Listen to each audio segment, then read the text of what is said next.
কথা আমাকে বলেছে বড় মামি, আর আমাকে ধরে রেখুনি তোমরা। এবারে আমাকে বাড়ি যেতে দাও। আচ্ছা তুমি বলো, সে যদি তোমার সঙ্গে দুটো কথা কইতে চায়, বা তুমি যদি তার সঙ্গে দুটো কথা কইতে চাও, তা যদি এত শান্তি হবে, তার এত সন্দেহবাতিক। আর এদিকে বলে কত বড় বড় কথা, এদিকে বলে তার স্বামীকে নাকি স্বামী বলে মানে নে। হ্যাঁ, তুমি ওকে কিছু বলতে যাও, তুমি একদম বন্ধ হয়ে যাবে।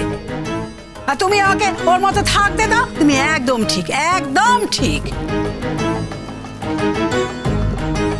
ওই তোমার মা তাকে আশকারা দিয়ে দিয়েছে, বাড়িয়ে দিয়েছে, জানো তো। বাবাকে তোমার কাকাকে তো মোটে মানে নে। আমাকে তো ছেড়ে দাও তো, আমি বেদবা মানুষ, কোন কোণে পড়ে থাকি। আমার ঠাকুর পোড়া আমার উপরে সংসারে ভার দিয়ে দিয়েছে আমার ঘাড়ে, আমি তাকে বয়ে নিয়ে যাওয়ার চেষ্টা করছি, সেইটি আমার অপরাধ। কিন্তু তারা তো কোনো অপরাধ করেনি, তার কোনো সাথে পাশে থাকেনি। হ্যাঁ, তাদের একটু মান্য করবে না, একটু কিছু সব দেখাবে না। এরকম করে কথা সময় যা মুখে আসে তাই বল যাবে। হ্যাঁ, আরে রূপ কথা, আহা, মেয়েটা কত সহবত জানা মেয়ে, কত নেকা পড়া করা মেয়ে, মুখে রাগ কাটে, হ্যাঁ, কোনো হাম বড়া ভাব নেই কো। বউয়ের আছে, তোমার বউয়ের আছে খুব হাম বড়া ভাব, এই করেঙ্গা সেই করেঙ্গা, এই জানেঙ্গা ওই কেন এত হাম বড়া ভাব কিসের? হ্যাঁ, কেন আমাদের বাড়িতে কি নেকা পড়া জানা ছেলে মেয়ে নেই গো? হ্যাঁ, নেই নাকি আমাদের বাড়িতে কেউ বড় চাকরি করে নেকো? হ্যাঁ, আমি তো বলছি, যেতি সে ডাক্তার হয়ে বেরো না, যেতি ডাক্তার হয়ে বেরোয়, তারা তো হাতে মাথা কাটবে। যাকে সে পটের কথা যা হবে হবে। শোনো, এর বিচার তো করো, একে খাওয়াও, মেয়েটাকে খাওয়াও, তোমরা দুজনে একসঙ্গে বসে খাও, একসঙ্গে। আমি ছুটকিকে বলছি তোমাদের দুজনের খাবার আনতে। বড় মামি, কেন তুমি শুধু আমাকে এরকম অপমানের মধ্যে ফেলেছ? ব্যাপারটা একটু বুঝো।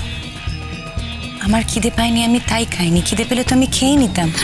আমি কি সারা জীবন না খেয়ে থাকতে পারবো বলো? আর তাছাড়া ইমনের জন্য আমি না খেয়ে আত্মহত্যার পথ বেছে নেব? প্লিজ এতটা তুমি ভেবো না। হ্যাঁ, আমি শুধু বলছি আমি আমার বাড়ি যাবো, আমি এখানে থাকতে চাই না। কেন বলো তো, কেন আমি এখানে থাকবো আর রোজ এই অপমানগুলো ফেস করতে যাবো? ভাই, আমি আমার বাবা মার কাছে থাকবো, এখানে আসবো, তোমাদের সঙ্গে দেখা করে আবার চলে যাব। প্লিজ তুমি আমার ব্যাপারটা একটু বোঝার চেষ্টা করো, প্লিজ। রূপকথা, যদি ইমন তোমাকে কোনোভাবে হার্ট করে থাকে, তাহলে আমি তার হয়ে সরি বলছি তোমাকে। তুমি তার জন্য এই বাড়ি ছেড়ে চলে যাওয়ার কথা ভেবো না। কেন? না মানে ইমন যদি কোনো খারাপ কথা বলে থাকে, তাহলে তো তার দায় ইমনের, সেই দায় তুমি কেন নিচ্ছ?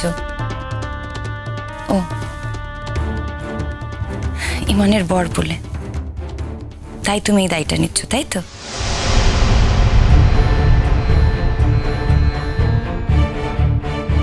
না, চুপ করে থেকো না, আনসার মি। বলো, এই কথাটা বলতে তোমার অসুবিধা হচ্ছে? বেশ, তাহলে এবার থেকে ইমনের সমস্ত খারাপ কথার দায় কিন্তু তোমাকে নিতে হবে।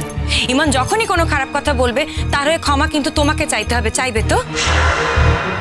বলো, চাইবে? আমি তো সেইভাবে কথাটা বলিনি রূপকথা। আর এখন তো ইমন এখানে নেই যে আমি তাকে বলবো যে তুমি যাও রূপকথার কাছে গিয়ে সরি বলো। তাই? ও মা, তুমি বিশ্বাস করো যে তুমি ইমনকে যদি গিয়ে বলো আমাকে সরি বলার জন্য, ইমন আমাকে সরি বলবে? তুমি মনে করো অতটাই সুবোধ বালিকা? স্ট্রেঞ্জ।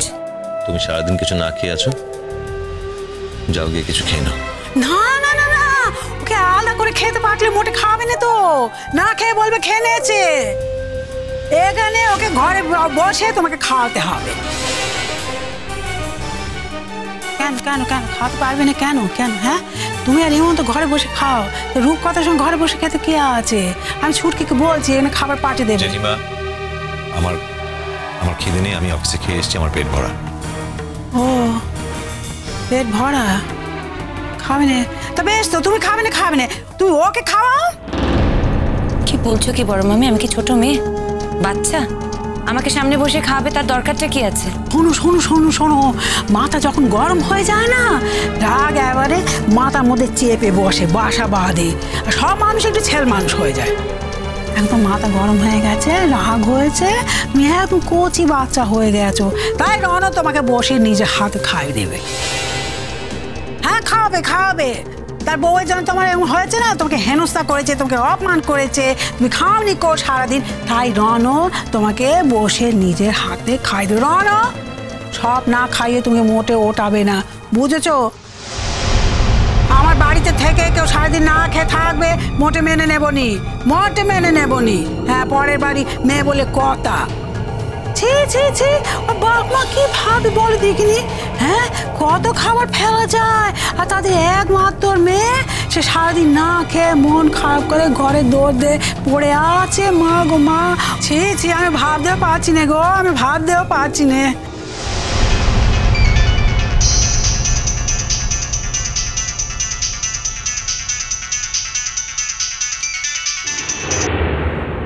হ্যাঁ অনিদা বলো। হ্যাঁ রণ, শোন না, সেটা হচ্ছে ইমন আজকে আমাদের বাড়িতে এসছে, বুঝলি? হ্যাঁ হ্যাঁ হ্যাঁ হ্যাঁ, ও আমাদের বাড়িতে এসছে এবং ও রাত্রিবেলা এখানে থেকে যাচ্ছে। আমি সেটা জানানোর জন্যই তোকে ফোন করলাম। এটা আমাদের বাড়ি, কোনো হোটেল নয়। আর অনিদা, ওকে স্পষ্ট বলে দাও, ও নিজের খেয়াল খুশি মতো সব কাজ সব সময় করতে পারে না। আজকে ইচ্ছে হলো বাড়ি ফিরলো, আজকে ইচ্ছে হলো না ফিরলো না, এরকম হতে পারে না। ওকে বাড়ির বাইরে থাকতে হলে আগে প্ল্যান করে বাড়িতে জানাতে হবে। আর তোমাকে দিয়ে যে ফোন করে জানাচ্ছে আমাকে, এটা হতে পারে না। ওকে বলো নিজেই ফোন করে আমাদের বাড়িতে জানাতে, এবং আমাকে নয়, আমাদের বাড়ির গার্জিয়ানকে, জেঠিমণিকে। দেখোছো দেখোছো, কি সাহস, কি সাহস মেয়েটার। হ্যাঁ, কোয়ানেস থেকে সোজা ও বাড়ি চলে গেছে, সেখানে গিয়ে হ্যাঁ অনেকে দিয়ে খবর পাঠিয়েছে, এখানে ফোন করে খবর দিয়েছে যে ফেরবে নিকো, মোটে ফেরবে নিকো। হ্যাঁ, এ মেয়ে বাড়ির বউ, এখানে সংসার করা যায়? রণ, তোর বউ কেন অন্যের বাড়িতে রাত্রে এসে থাকতে বাধ্য হচ্ছে? এই প্রশ্নটা কখনো তুই নিজেকে করেছিস? কেন তোর বউ তোকে ফোন করে কথাটা জানাতে পারছে না বা জানাতে চাইছে না? কেন আমাকে ফোন করে জানাতে হচ্ছে? এটা তুই নিজেকে কখনো জিজ্ঞেস করে দেখেছিস? ভেবেছিস কখনো? এমন তো নয় যে তোর বউ তোকে কেয়ার করে না। তুই যখন হসপিটালে ভর্তি ছিলি, ও দিন রাত এক করে তোর সেবা করেছে, সেটা তুই অস্বীকার করতে পারিস? ভেবে চিন্তে কথা বলবি, এটা আমি বলে দিলাম। হ্যাঁ, কিন্তু অনিদা, আমি দাঁড়া, তুই আগে আমার কথাটা শোন। আমি এর মধ্যেই আসবো তোর সঙ্গে কথা বলতে অবশ্য। দেখ রণ, পাস্ট ইজ পাস্ট। পাস্টকে তুই যদি জোর করে প্রেজেন্টে টেনে নিয়ে আসিস, তার রেজাল্ট কিন্তু ভালো হয় না। আর একটা জিনিস তুই খুব ভালো করে জানিস যে ইমন আর 5টা মেয়ের থেকে আলাদা। আর 5 জনকে তুই যেভাবে ট্রিট করবি, ইমনকে তুই যদি সেইভাবে ট্রিট করিস, তুই কিন্তু তার ভালো ফল পাবি না। এইটুকু আমার বলার কথা তোকে বলে দিলাম, ব্যাস।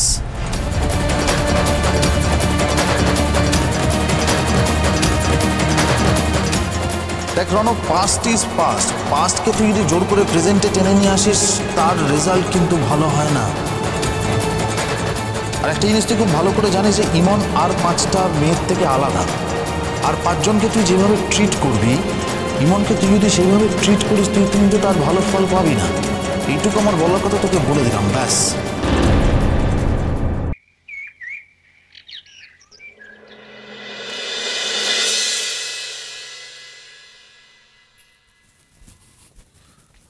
রণ, তোর সাথে আমার কিছু কথা আছে। কিন্তু আমি তো এখন অফিসে বেরোচ্ছি। আমি জানি এটা তোর অফিসে বেরোবার টাইম, কিন্তু জাস্ট 10টা মিনিট আমার সময় দে। মানে কি আর হবে, ম্যাক্সিমাম 10 মিনিট লেট হবে তোর অফিস যেতে। সেটা পসিবল না গো। না, কিন্তু তোর সাথে কথা বলাটা আমার খুব ইম্পর্ট্যান্ট। কি এমন কথা যেটা এখনই না বললে নয়? ইম্পর্ট্যান্ট বলেই আমি এতদূর ছুটে এসেছি তোর সাথে কথাটা বলবো বলে। কি কথা? ইমন তোর উপর রেগে আছে কেন রে? ইমনকে নিয়ে আমি তোমার সঙ্গে কোনো আলোচনা করতে চাই না। কেন আলোচনা করতে চাস না? রূপকথাকে নিয়ে তো আলোচনা করতি, ঘন্টার পর ঘন্টা করতি। ইমনকে নিয়ে কেন করতে চাস না? ইমন তো তোর বউ হয়। কুসুম দোলা কুসুম দোলা স্টার জলসার প্রিয় শো দেখার জন্য সাবস্ক্রাইব করুন আমাদের ইউটিউব চ্যানেলে এবং আপডেটেড থাকার জন্য প্রেস করুন বেল আইকন। চলো চলো চলো চলো পাল্টাই।